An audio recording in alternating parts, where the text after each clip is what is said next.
Hello and welcome to Nature Knowledge. This is a speaker series with experts sharing scientific knowledge on current issues affecting nature in Florida. I'm your host, Dr. Shelly Johnson, State Specialized Agent in Natural Resources with University of Florida IFAS Extension. Thanks for joining us today. I'll introduce the topic for today. This is a great topic, so I'm glad that we're presenting on this. The coyotes in Florida, the good, the bad, and the ugly. Our speaker today is Dr. Marty Main. He's a professor in the Department of Wildlife Ecology and Conservation and extension specialist with IFAS Extension. And so I'm just gonna go ahead and stop sharing my screen and I'm gonna throw it over to Dr. Main. All right, great. Thanks, Shelly. Shelly, can you hear me okay? Yes. All right, great. Excellent. Excellent. Well, it's great to be here today. I'll get my screen shared here with you. And I'll do that. I see two presentations, the same thing. I hope that's the right one. So the questions on the chat, I saw lots of different answers and a lot of correct answers depending on how you want to pose that question. So for example, coyotes were here in the Pleistocene. They've disappeared some 10,000 years ago or thereabouts, you know, back in the Pleistocene. Then so they're in the fossil record, and then they disappeared. Why? There could be a lot of reasons: competition with the native red wolf, etc. And then over time, coyotes became rather isolated to the Great Plains and the Southwest, and we'll talk a little bit about that, and then began their spread across the continent. So with that, the coyotes, or coyotes, if you prefer, tomato, tomato, they're both okay. The good, the bad, and the ugly, and we'll play a little tune from that. Oh, maybe I won't. Okay. Anyway, I had the good, the bad, and the ugly soundtrack on there. Apparently it's not going to work on the Zoom, but that's all right. And you'll know why oh yes, there it goes. All right. Ooh, that's pretty loud. Anyway, that's my theme song for the coyote, because he's all three things: the good, bad, and sometimes ugly. So why did coyotes come to Florida? How'd they get here? Well, there are some people in the chat room indicated that they thought they were here in maybe the early 1900s. And in fact, in kind of the early mid 1900s, there were a couple of releases of coyotes that had been documented that were known in Florida, but those were small numbers of animals that were immediately hunted. One would be let go and they'd be immediately pursued by hounds. So there's a big kind of a dark,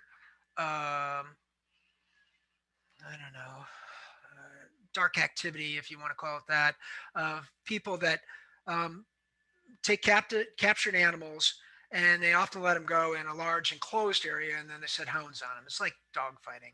Or they let them go and they set hounds on them. The animals have literally no chance. They're run down by half a dozen dogs or more and killed. And so that really wasn't how coyotes got here. Coyotes got here through an expansion. In terms of wildlife, this is a huge success story. An animal that has been able to endure, to survive, because it's adaptable. If you saw my quote in the beginning. So part of this was because one of the major predators of coyotes, the wolf, was eradicated from much of the lower 48, or the continental United States, I should say. And wolves prevent coyotes from establishing territories. They dictate where they go, although they do live sympatrically, that's in the same areas. They don't live in a happy way. The wolves determine where the coyotes are. The coyotes do everything they can to keep from being killed by wolves. Florida had its own native wolf when Bartram got here and others in the 1800s, you know, the early European settlement, and that was the red wolf. The gray wolf and the red wolf are different species. They're very similar in a lot of ways, but the gray wolf is a much larger animal, brings down much larger prey like moose, caribou, things like that. And the red wolf was an animal of the Southeast, and most of the things it preyed on were smaller. It was quite a bit larger than the coyote, though, and they hunted in packs, whereas coyotes sometimes hunt in family groups, but they're not really a pack animal. So when the red wolf and the gray wolf were extirpated, coyotes were able to move. And the other thing that really helped was opening up the eastern deciduous forest. The eastern North America was largely one block of forest for a long time. And agriculture, conversion, opening up the landscape. The coyote's an animal of broken landscapes, open country and some forests and things like that. It's not really a deep forest animal. And so this image illustrates how successful coyotes have been, spreading across not just the United States, but up into Canada, over to Newfoundland, and ultimately down into Florida. Coyotes started to be observed in Florida actually in the 1960s in the Panhandle. But they were kind of rare observations, right? It wasn't like a lot of coyotes, a highly established population. So it took about 20 years for people to start to say, hey, it looks like coyotes are becoming established here. And FWC, the Fish and Wildlife Commission, Florida Fish and Wildlife Conservation Commission, a couple of their people did a survey and they documented tracks and sign and the dark green counties. And then they repeated the survey about 7 years later, and all of a sudden there are tracks and things all over the place. But this doesn't really mean established populations. And then I started collecting carcass data and personal communication, and I started a scent survey data monitoring program in 1997. I got here in 1996 to Florida with the University of Florida. And this kind of shows that the state filled up, and by 2011, there was a coyote documented in Key Largo. The scent survey that I mentioned, or the statewide track survey, is what it really was really more to demonstrate the increase in relative abundance. Coyotes were being seen, tracks and sign and observations pretty much everywhere, although not commonly. And so in 1997, I got a whole bunch of agencies and parks and some volunteer groups and some universities, and we set up a statewide track survey, and I call it sometimes a scent survey because we used baits called fatty acid scent. It's commercially produced fatty acid scent product that you can use to bait carnivores like coyotes. And so we set these up all over the state, 450 to 600 stations per year for 7 years. And we would go in after we prepared a 1 meter diameter circular area with soil. Sometimes you had to add soils. Sometimes you could just rake it out. We'd come in the next day and then 5 days later. And what this graph shows was that in 1999, we were getting kind of relative, on the first day, we're just getting a few of the track stations were getting prints of coyotes. But by 2004, on the first day, over about a quarter of the track stations would have prints in them, and by the fifth day, they all did. And so, what we demonstrated is that coyotes had rapidly increased throughout the state, and that's the way it goes typically. It's just like a disease or a pandemic or an invasion curve or anything. It's you start out slow, and then finally you kind of hit critical mass where there's enough animals that spreading becomes much faster. It goes into an exponential phase. And so how do they do that? How did they spread so quickly? Well, we also did some coyote studies, and we had a radio telemetry study on Avon Park Air Force bombing range, which was actually, it's kind of ironic that a bombing range would have some of the best wildlife habitat in the area, and that's just because it wasn't full of houses, but it was full of bombs. And you had to go through training before you could work there about don't touch anything that looks like it might be metal. In fact, don't touch anything that you don't know what it is, because some of those bombs would go off that had been buried for years or decades. So anyway, we radio collared a bunch of coyotes, and I lost one. Couldn't find him. And so I contacted my friends at FWC, and they were actually monitoring some whooping cranes that they had released. And so they plugged in the frequency of the radio collar.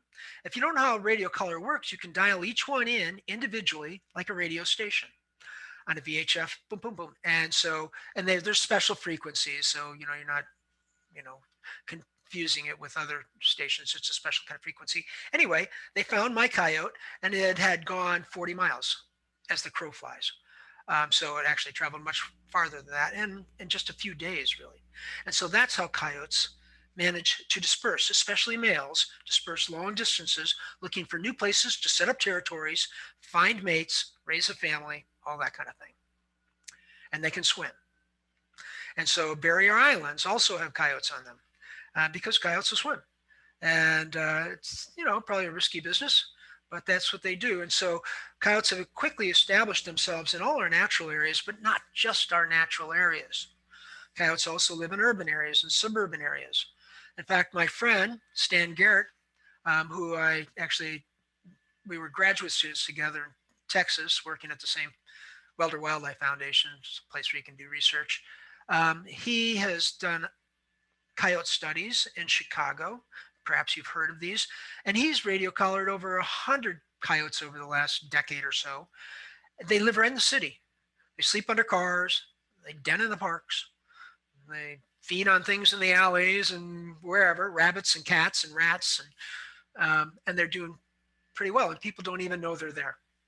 And so you have coyotes in your area too, guaranteed.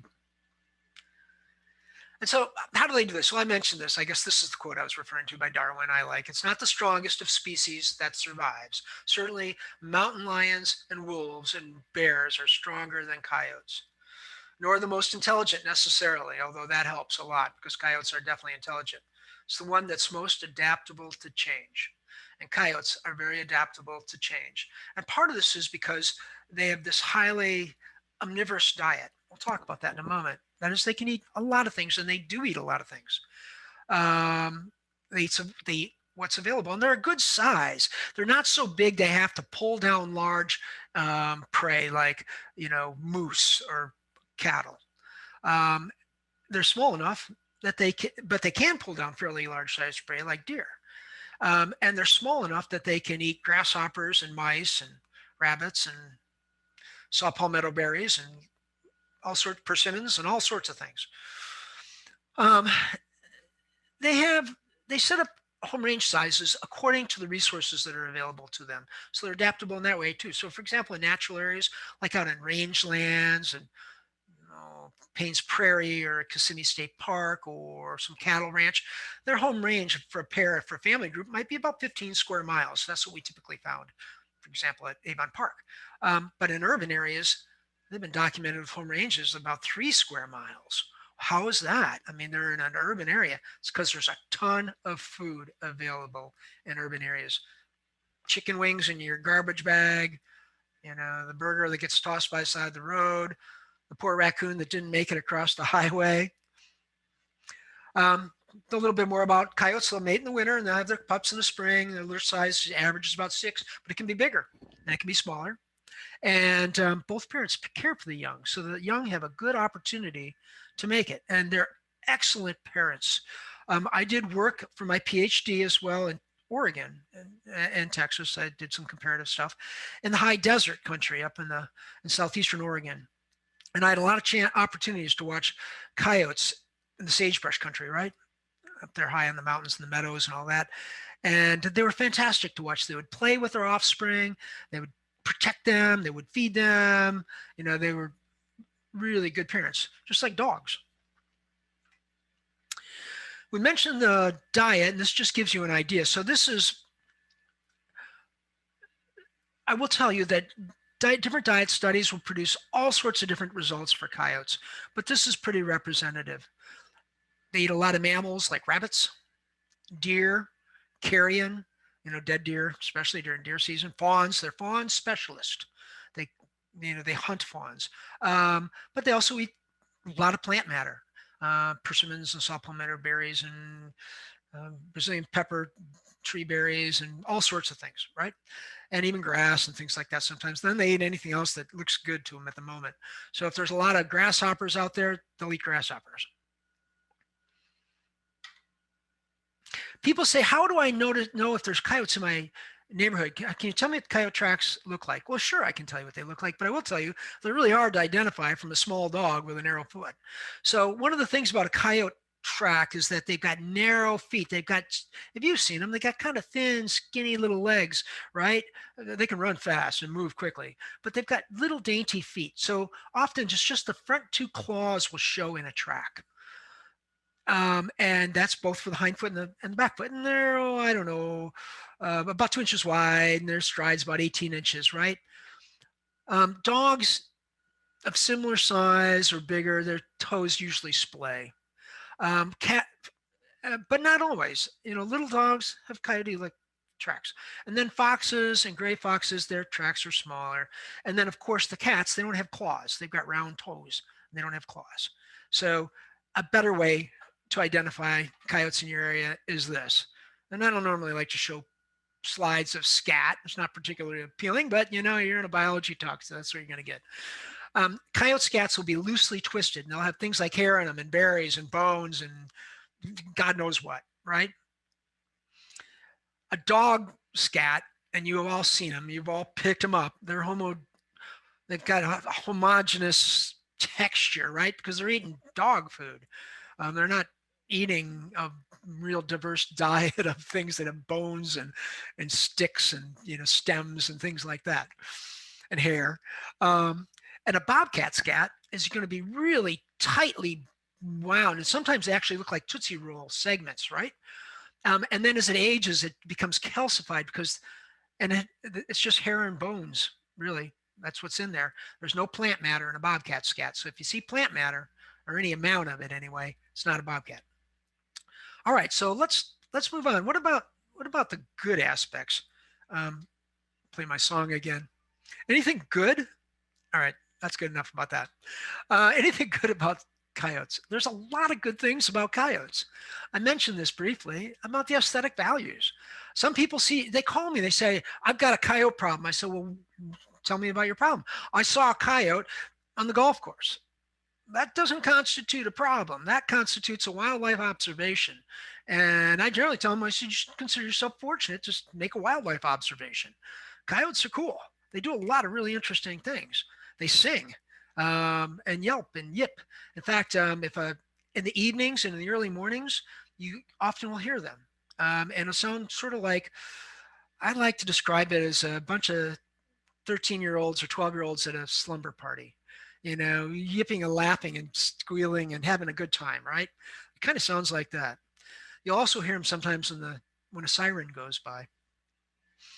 So the aesthetic values, I think, are valuable. They also play an ecological role. The red wolf has been extirpated in Florida, according to the records, since the 1930s, right? I talked to a rancher in Central Florida, a guy who was about 90 years old, and he said, we shot the last red wolf pack in about 1950. So, those kinds of things are, who knows? But anyway, they're gone. And since they've been gone, in most of the state, medium-sized predators and small predators like rats, who are predators on things like eggs and chicks, have had the run of the show. Oh, sure, there's alligators. You can hear, since after they started coming back in the 60s and 70s and 80s, in the 60s, there are hardly any alligators at all anywhere. So they've had the run of the show, and that means they've become very abundant. And these guys, when they go out, they are hunting things like ground nesting bird eggs. Now, a coyote is a coursing predator. It moves through the landscape hoping to chase up a rabbit or encounter something like carrion using his nose, or mousing sometimes. But they don't actively hunt nests. That's not really in their repertoire. If they counter a nest, sure, they'll eat an egg. Who doesn't like an egg? Everybody out there eats eggs. Okay, we all like eggs. But they don't hunt eggs necessarily. But those other guys hunt eggs. And so if you've got a pair of coyotes or family in 15 square miles, how many opossums, raccoons, black rats, gray foxes, armadillos, and other things do you think you have in that 15 square miles? You have a lot more. And coyotes help control those animals that prey on smaller predators, and that includes domestic cats. Feral cats, and I don't know if I have a picture here of, of the nasty bits, you know how that goes, but feral and free-ranging cats kill billions, and that's documented, of birds every year, and our birds are declining. And one of the reasons why is because these feral cat colonies. Okay, so you might feel very passionate about feral cat colonies, and I appreciate your compassion. From an ecological standpoint and from a human safety perspective, it's not a good idea. Cats carry all sorts of parasites that can affect pregnant women, children, can kill people, rabies, but they also kill birds. This this is the picture of the coyote from Key Largo. It was at the biggest, or one of the biggest, it used to be the biggest feral cat colony in the country, right next to the Crocodile Lake National Wildlife Refuge and the Dagny Johnson Key Largo Hammocks Botanical State Park. If you've ever been to that, either of those, it's great. That is a pipeline for neotropical migrants. Also, there's a bunch of endangered species in that area. Key Largo wood rat. It's crazy. Anyway, the coyotes find out about those feral cat colonies, and they often park right there and turn that into a diet. What about this? Ooh, all right, the bad guy. So I actually caught that coyote. That coyote had been caught in a padded leg hold trap. It was part of our Avon Park study. And what we do, it's kind of tricky, I'm going to give you a trick of the trade here, is we put a little drag anchor on that so they can actually drag them, go into a bunch of bushes and stuff and get caught. And then we'll put another trap, and then we'll go and we'll put the radio on him, and then we'll put another trap right there because his friends will come see what happened to him. Anyway, so this is one of the concerns I've heard this from biologists, dear biologists in like South Carolina and Georgia, and even from Florida and stuff, not so much from Florida, about, oh, the coyotes, we got a real coyote problem. They're killing 60% of our fawns and blah, blah, blah, blah, blah, blah. And then in the same breath, the guy said, and we have a deer season where we tell the hunters to shoot every deer they see, regardless of sex or age, as many as they can kill for this extended period, right? That he said that right after he said they had a coyote problem. And the reason for that, he said, is because the deer browse line is so high that, our shrubs are essentially gone. And I'm thinking to myself, the coyote is trying to bring your system back into balance, and you say you got a problem. That is a total lack of understanding of how things work. My questions to him were rather pointed and probably not all that friendly. So anyway, here's a study that was out in the West with mule deer, which live in much lower densities than white-tailed deer, as you would probably recognize from the kind of country out West and the fact that some places in the East you can't walk across the street without getting run over by a deer. Anyway, they controlled mountain lions and coyotes, and they found that it did nothing in terms of fawn survival and the long-term dynamics of deer populations. Predators and prey fluctuate. That's how the system is supposed to work. What about competition with our native predators like endangered Florida panther? Not a problem with the panther. The panther eats coyotes, and I know that because I did a panther depredation study in South Florida, and we found a few coyotes that the panthers had killed and eaten. So not really an issue for them. And they don't really prey on the same things. Sure, coyotes eat some deer, but mostly they eat smaller things. But what about this guy? So this was the other part of the Avon Park study that we did. We radio collared coyotes, but we also radio collared bobcats because we were wondering if this new incursion, this new population increase of coyotes was going to have a negative adverse effect, essentially, on bobcat populations. This slide I will describe to you. In red are bobcat home ranges for an individual, and the little stippled, or heavily lined areas, those are where the bobcat spent a lot of time. A den, for example, right? Or a place where they fed or did something on a regular basis. The blue are coyotes, and the little dark stippled areas are where they spent a lot of time, for example, in a den. And what you see is that the red and the blue highly overlap in a general sense, right? The big lines. So that means that the coyotes are not pushing bobcats out of their general home range. But what you also see is where you have a stippled red area and a stippled blue area, they don't overlap. They might be next to each other, but they don't overlap. Coyotes and bobcats give each other a little respect, apparently. And you can understand that. Who would want to get in a fight with a bobcat? What about species of conservation concern? Yeah, it can be a problem. Coyotes are predators. They're carnivores. They may eat fruit, but they're still a carnivore and they're still a predator. And they'd be happy to eat a bunch of uh, bird eggs and chicks on the beach, or sea turtle eggs, baby sea turtles, or dig up gopher tortoises or their eggs, or burrowing owls, and they do all those things. So I had somebody contact me from Cape Canaveral National Seashore, and they said, we've got coyotes, depredating our sea turtle nest, and they're talking about doing a, refuge-wide coyote control effort. What are your thoughts? I said, do raccoons eat sea turtle eggs? And they said, oh yeah, raccoons are a much bigger problem than coyotes. I said, then maybe what you want to do is target your problem coyotes, but don't try to eliminate all the coyotes in the refuge. They're keeping your raccoon populations in check to some extent, and also remove your problem raccoons. You have to use targeted strategies. A broad scale, I'm going to wipe out the species, won't work for most species, and it certainly doesn't work for coyotes, because if it did, there would not be any coyotes in Texas. They've waged war on coyotes year after year for decades, for as long as I know, aerial gunning and poisoning and trapping and this and that. They still have just as many coyotes as they ever had. What about the ugly with the human conflicts? A lot of people are worried about that. I caught him too. He's kind of ugly. Depredation of livestock. You hear a lot about it. Oh my God, they're killing the livestock. They're killing the livestock. They're killing livestock. And you know what?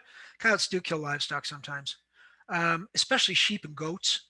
And if they get in your chicken coop, forget it, or maybe a goose or, something like that. Yeah, it happens. It does.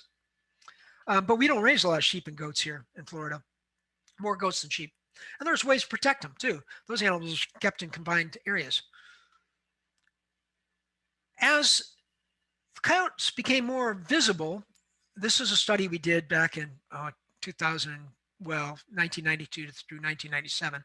And as coyotes began to increase in the state, observations and complaints about livestock losses also increased across the state. The yellow line is a little above the red line because the yellow line was in North Florida where coyotes had been longer. Okay, so ranchers are saying we're losing coyotes to our cattle to coyotes. We did a couple of studies, and I didn't do the only one.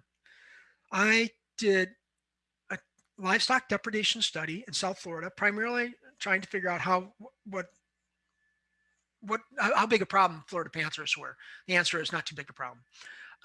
But we also, of course, we tagged baby calves, brand new baby calves with little ear transmitters. You can see it hanging on his, it's his right ear, and you're looking on the left side of his head. It's just a little transmitter, sends out a little beep, and we could dial in. And if the animal is killed and doesn't move for a couple hours, the beep changes. Instead of going beep, beep, beep, it goes beep, beep, beep, beep, beep, beep, beep. And so we'd go in, we'd find the calf, and we'd do a necropsy and identify what killed that animal.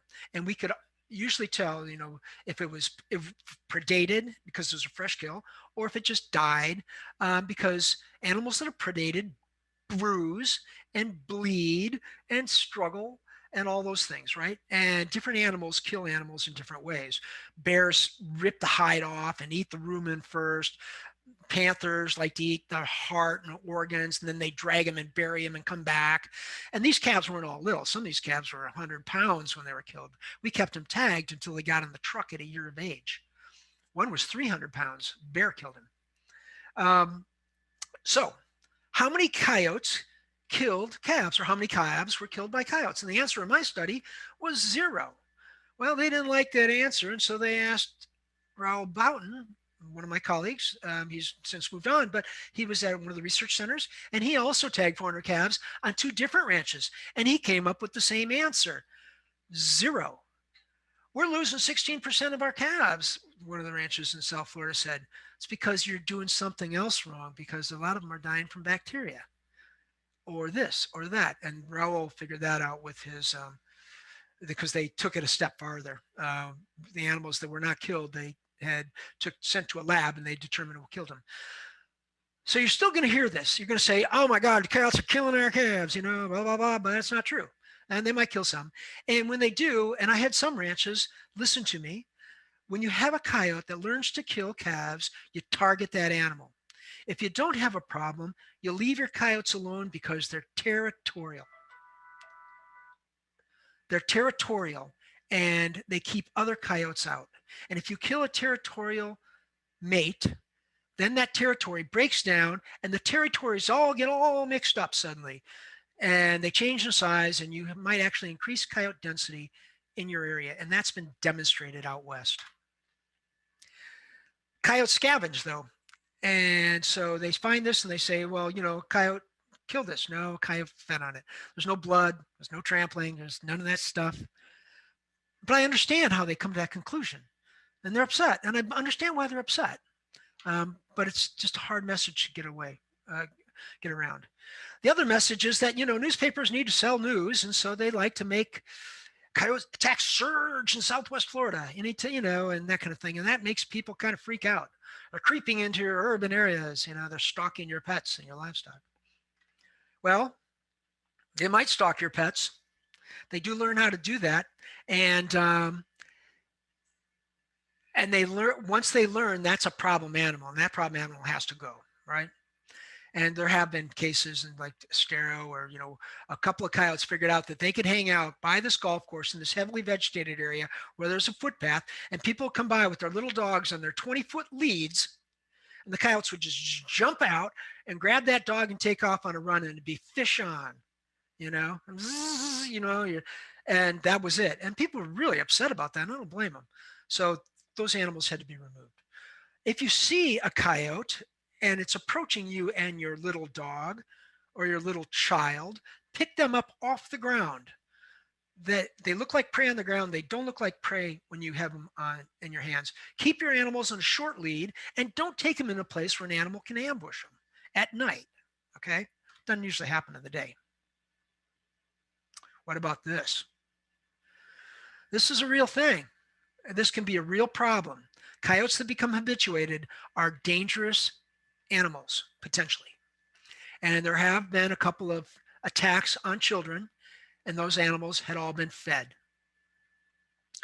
And in fact, there was a mortality in California years ago. And the family had been feeding a group of 5 coyotes, and a toddler got through a screen door and went out, and the coyotes killed her. It's horrible. And feeding coyotes is a stupid and terrible idea. It's irresponsible. But I think we need to put this in perspective.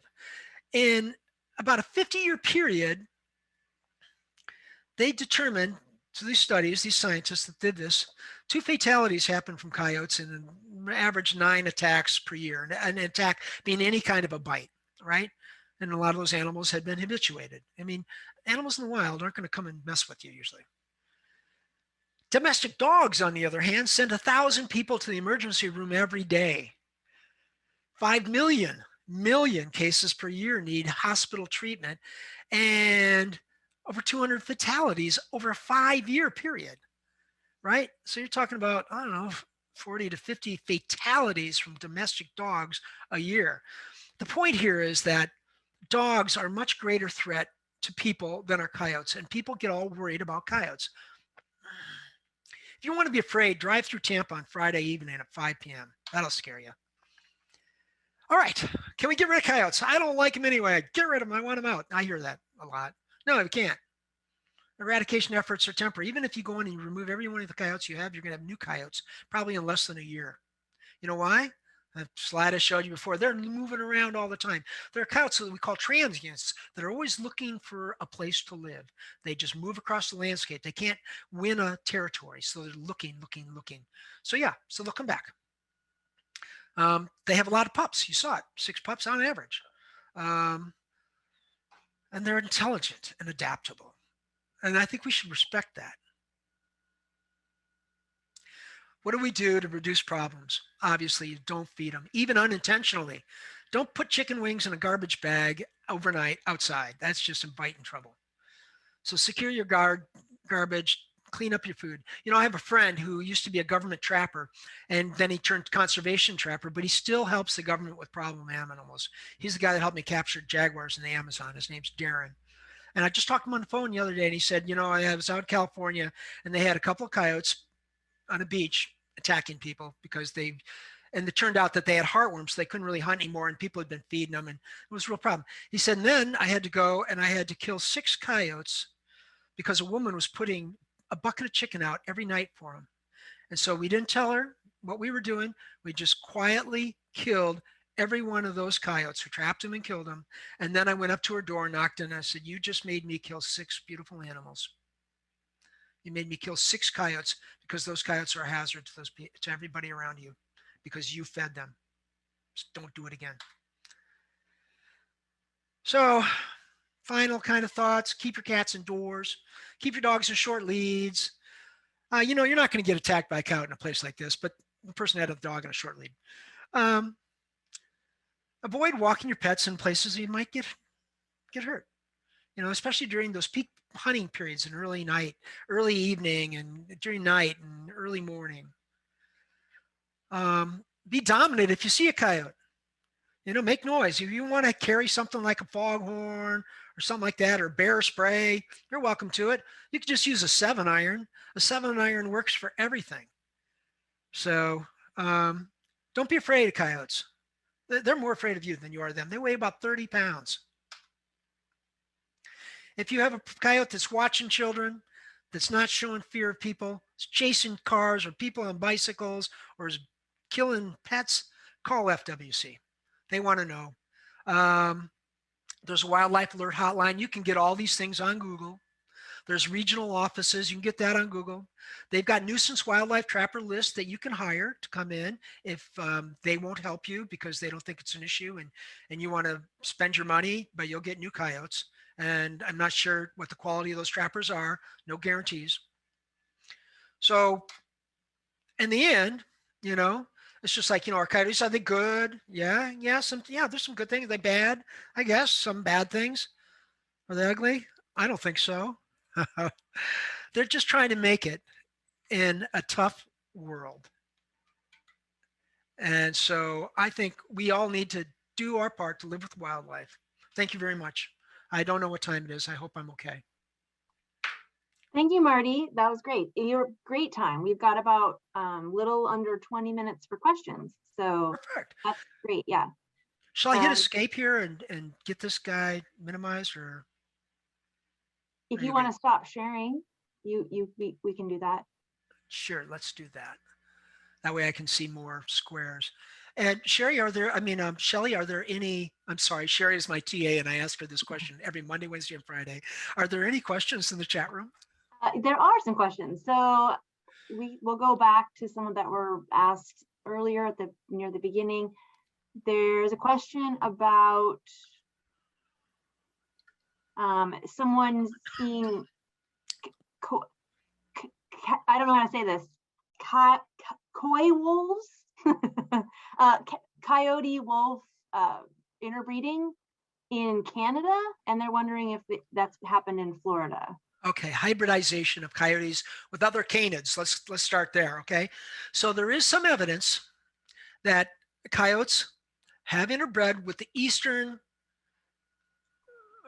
wolf, or the eastern Canadian wolf, which is a smaller wolf than our western timber wolf. Okay, just like white-tailed deer and mountain lions, right? So the Florida panther is a mountain lion, but it's a different subspecies than the mountain lion you have in Colorado.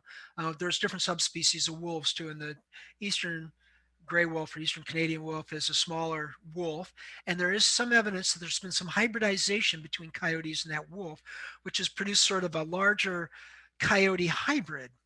There's also the red wolf, which has been extirpated from Florida, but they've had a captive breeding program, and they've actually released red wolves into it's called the Crocodile National Wildlife Refuge, which is a silly name for someplace in South Carolina because there's no crocodiles there. Maybe I got that wrong. Anyway, they've had a sort of a restoration program for the red wolf, and coyotes and red wolves are hybridizing like crazy. What about, but there are no wolves in Florida. Okay, there are no wolves, there are coyotes. And then maybe somebody has a pet wolf dog, which I think is a bad idea because they've bitten a lot of children. Um, there's not really any evidence of hybridization between wolves and dogs. That it's very rare. And the reason for that is because dogs come into heat at a different time than when coyotes go into their breeding season. So dogs typically have two periods when they become reproductive, and coyotes have one, and it falls in between those two. Now, historically, there have been some coy dogs produced, but it's very rare and they tend to be sterile. Um, and so, we hear people, oh, coy dogs, coy dogs. It's not really a thing. There are a lot of dogs that look kind of like coyotes, a lot of breeds. We've got dogs that look like just about everything, I mean, think about it.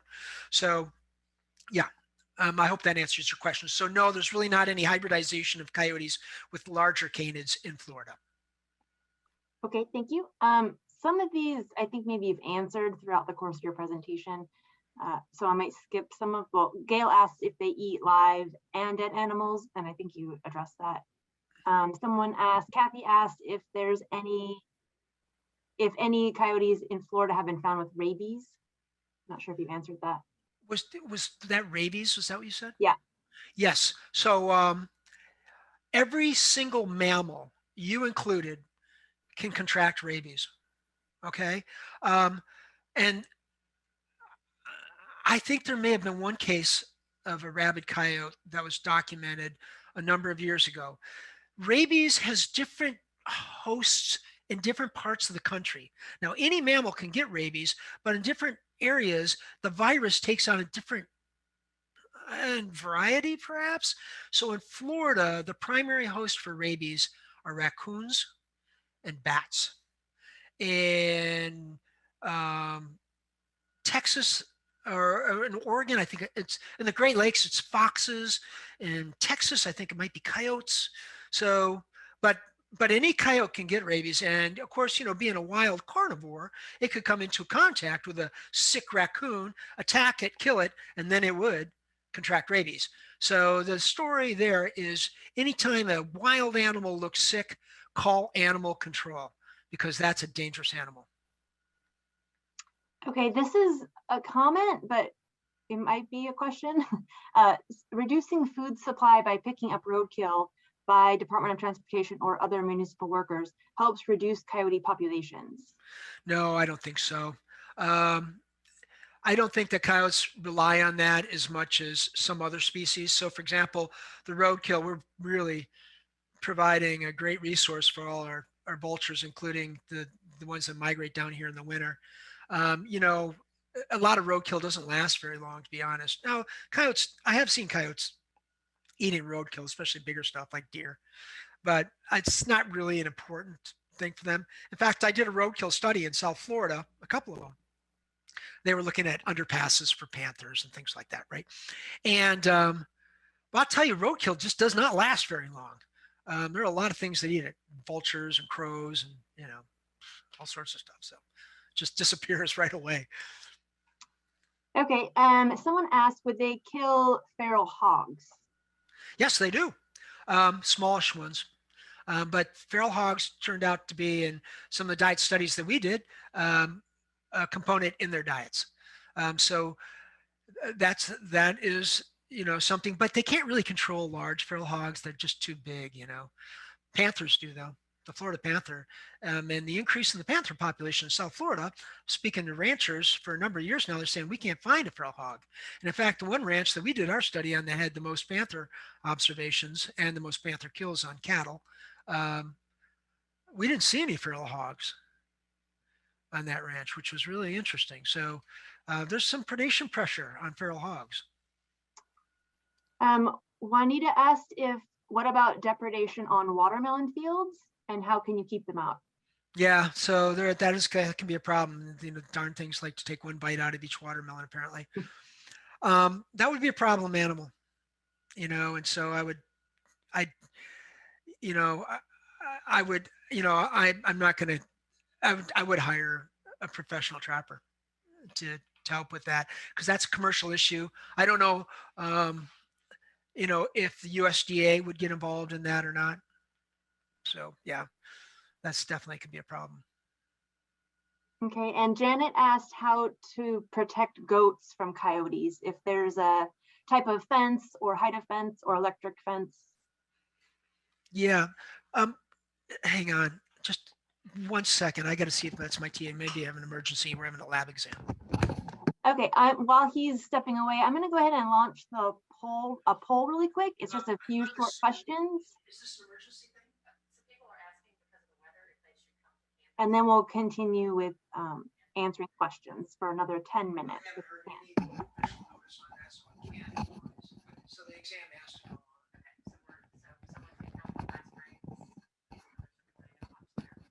Have you seen anything on the? Nothing's come across.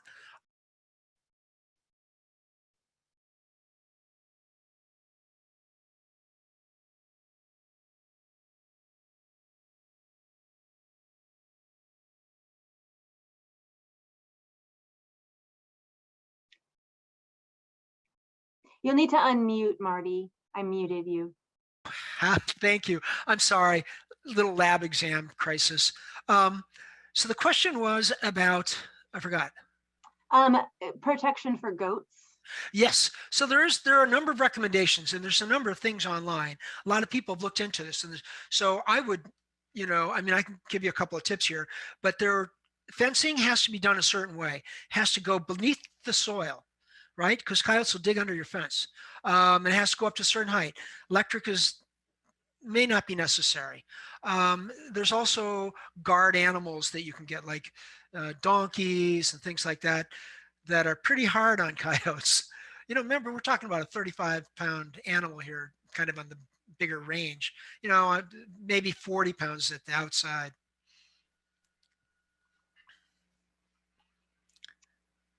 Okay, let's see, I scrolled down and I lost my place.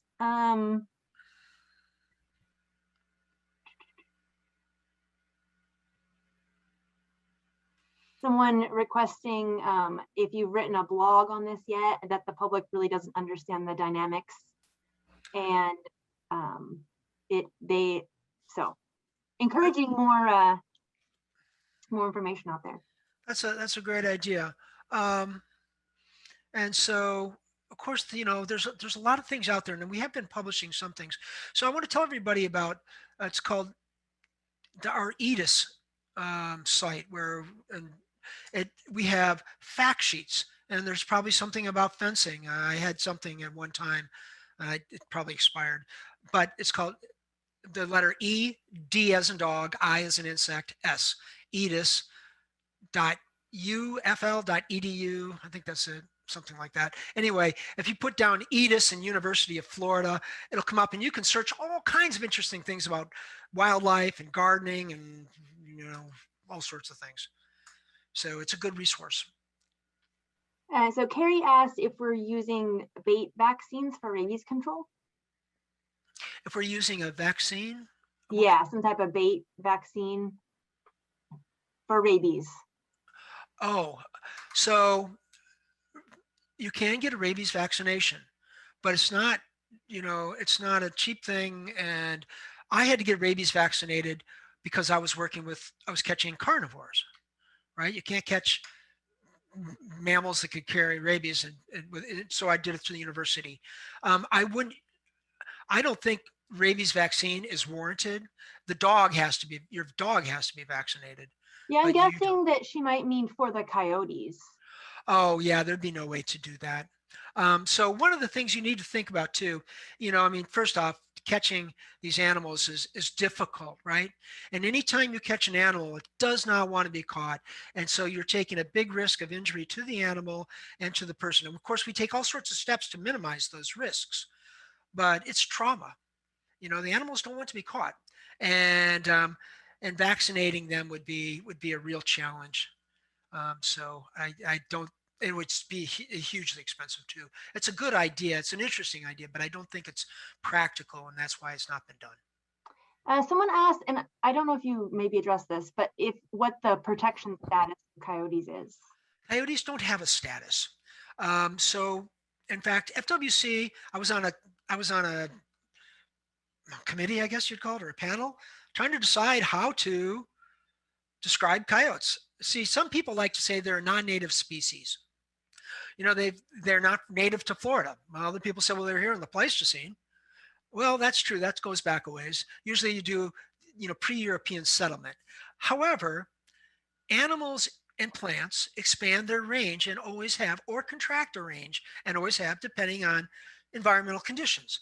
The coyote has had a range expansion that's been, you know, spectacular, I guess you could say. I mean, it's gone all over North America, all the way down to Panama, all the way up to Alaska, all the way over to Newfoundland or Labrador. So, and Florida, of course. So these range expansions are happening with climate change. Repeatedly, mangroves are expanding north. Snook are being caught off of Cedar Key, etc. Parrotfish have been caught off of Cedar Key. So my argument is that we can't call that a non-native species. We have to call it a new species based off of range expansion. It's a species whose range has expanded. So what they've done is they don't call it native or non-native, and it has no status. So it can be shot all year round as long as you're not breaking any laws by doing that. So, I mean, if you have permission to be on a person's ranch and you shoot a coyote and the person says that's okay, that's okay. If you're on a wildlife management area and you shoot a coyote out of hunting season and you get caught, you're going to be fined and maybe, you know, have your gun taken and your car taken away. So, you know, because you've broken a law. So it's very confusing, actually. Dale asked if a pack of coyotes could be dangerous to humans, and that he's seen a group of 5 howling in his yard. Right. So what you're hearing is a family group. And yeah, you could consider it a pack, kind of, but it's not going to be a long-term pack like wolves have. Wolves have multiple adults in their pack with multiple offspring, and they stay together throughout the year. Coyotes have a family group, and that family group disperses and they start over again. So in that regard, it's not really a pack animal. Are they dangerous to people? Well, you know, we've got coyotes living in every urban center in the country and in every state and in every natural area and everywhere. If coyotes were going to be a real big threat to people, we'd be hearing about it every day. You know, I mean, we'd be hearing about all sorts of horrible things that coyotes are doing to people, but we don't hear about it because they don't do things to people. It's not in their plan. You know, they're too small. They're afraid. You know, the only time they do that is when, like, same thing with alligators and even gray squirrels. If you feed them or raccoons and they get really bold, they might get upset and bite you if you don't give them what they want. So. No, they're not really a threat. Okay, time for just like another one or two questions. Bridget asked if the attack fatality statistics that you shared were nationwide. She's surprised because they were so small. Yes, and in fact include Canada too. So yes, yeah, nationwide. The coyote attacks may not have included Canada, but you know, it's the same sort of thing, right? You know, you're looking at very rare instances. There was a woman that was killed in Canada a number of years ago by a couple of coyotes in their version of a state park, I guess, or national park campground. And those coyotes have been fed too. Someone posted a newspaper article from Rhode Island about coyotes reducing roadkill, helping to reduce coyote reproduction numbers. My hesitation is that I'm not seeing if that was where that information came from, other than a newspaper article. But So newspaper articles often have a lot of great information, but they're not always entirely reliable. So I'm not sure exactly what that newspaper article was about. It depends on the newspaper reporter, you know. So I'm not sure. Shelly, what was you couldn't really understand what the gist. I mean, I can share. It's probably. Are they asking about reproduction or what? I don't have time to read the article. But anyway. Okay, yeah. Don't worry. Well, that's for everybody else. You guys read that and enjoy it. And let's see, one more question. A bunch here.